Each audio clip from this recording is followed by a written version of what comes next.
જય માતાજી, કેમ છો બધા? મજામાં? બધાને જય માતાજી, જય મહારાજ, જય શ્રી રામ. આજે આપણે આવ્યા છે મામાના ઘરે. મામાનું ઘર જે નવું બનાવ્યું છે ખેતરમાં, મતલબ કે ગામડા વિસ્તારમાં પણ ખેતરમાં, અને પરા વિસ્તારમાંથી દૂર, મતલબ કે મહેલાથી દૂર. મહેલામાં ઘણા બધા મકાનો હોય અને ઘણા બધા મતલબ પેલું શું કહેવાય કે સોર્સ હોય, ઘણો બધો કકરાટો ચાલતા હોય એકબીજાના આજુબાજુ, અને ઘણો બધો ઘોંઘાટ સંભળાતો હોય. પણ એથી દૂર ખેતરમાં એક અલગ મસ્ત મકાન બનાવીને મસ્ત રહેવું, એક આનંદ કંઈક અલગ જ હોય છે. તો આજે એવી જગ્યા બતાવીશ તમને, અને તમને કેવું લાગે છે એ બી જરૂર જણાવજો મને, કેમ કે આજે મામાનું ઘર બતાવીશું આપણે. ચલો, આ છે મામાનું ઘર જે નવું બનાવ્યું છે. જો મસ્ત, આગળ હજી કામ ચાલુ છે, મકાનનું કામ અધૂરું છે. આ છે ગુલાબનો છોડ, આ છે નારિયેલી, આ છે ચીકુનું ઝાડ, ચીકુનો મોર બી આવી ગયો છે, ચીકુ બેસવાની તૈયારી. આ છે કેરીનું ઝાડ, અને આ છે દાડમ. અહીંયા ગામડામાં બધું જ જોવા મળે.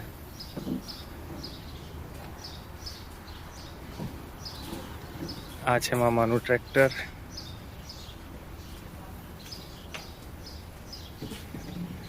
જો હજી કામ ચાલુ છે મકાનનું, એટલે આજુબાજુમાં હજી બધી તૈયારી કરવાની બાકી છે. અને આ છે આપણી ગાયત્રી, આપણી ટ્રક છે આ, મતલબ કે મારી ટ્રક છે, પણ અહીંયા લાવીને મૂકેલી છે, અહીંયા જગ્યા છે એટલે.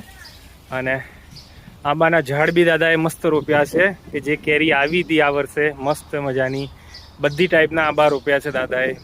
આ છે મકાન, અને હવે ઉપરથી આપણે નજારો બતાવીશું ચારે દિશાનો. કેવું છે ઉપરથી નજારો, કેવો છે આપણે જોઈશું.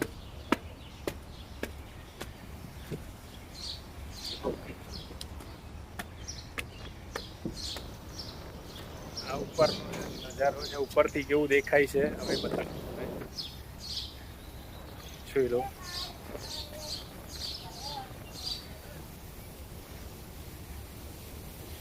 હા, હમણાં ટેમ્પરરી ઓડી જેવું બનાવેલું છે, કામ ચાલુ છે, એટલે રસોડાનું આ તે વગેરે.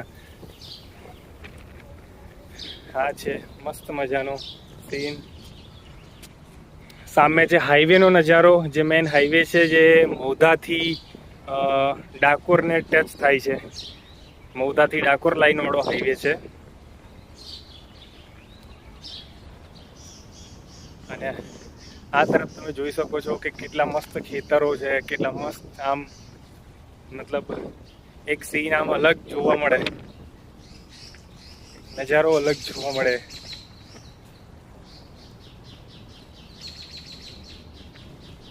આ બીજામાં મકાનનું કામ ચાલુ છે અહીંયા.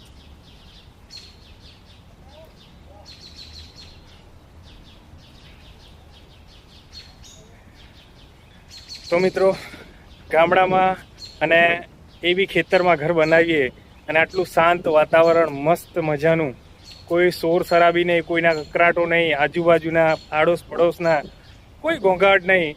એટલી મજા રહેવાની આવે કે એની કોઈ હદ નહીં, એની કોઈ લિમિટ નહીં. ખરેખરમાં બહુ મજા આવે એમ, કેમ કે અમે પણ એવી રીતે એકાંતમાં જ રહીએ છીએ. મારા ગામડે પણ અમારું ખેતરમાં જ ઘર છે, ખેતરમાં જ મકાન છે, તો એક અલગ જ ઉમંગ હોય છે. પણ આજે મામાના ઘરે આવ્યો હતો, કેમ કે આપણી જે આ ગાય છે, આપણી ટ્રક, એ અહીંયા મૂકેલી છે, તો એને સેલ મારવાનો આ તે વગેરે હતું, તો મેં અહીંયા આવ્યો હતો, અને મારે થોડું કામ બી હતું તો આવેલો. તો મને લાગ્યું કે ચલો એક બ્લોગ બનાવીએ, કે ગામડામાં કેવી રીતે હોય છે, મામાનું ઘર કેવી રીતે બનાવ્યું છે, શું છે બતાવીએ. બસ એવું એક ઉમંગ જાગ્યો તો બનાવી દીધો છે બ્લોગ. તો ખરેખર મિત્રો, એક આનંદ અલગ હોય છે. દરેક વ્યક્તિ જણાવજો કોમેન્ટમાં કે તમને કેવું લાગ્યું અહીંનો માહોલ, અહીંનું સીન.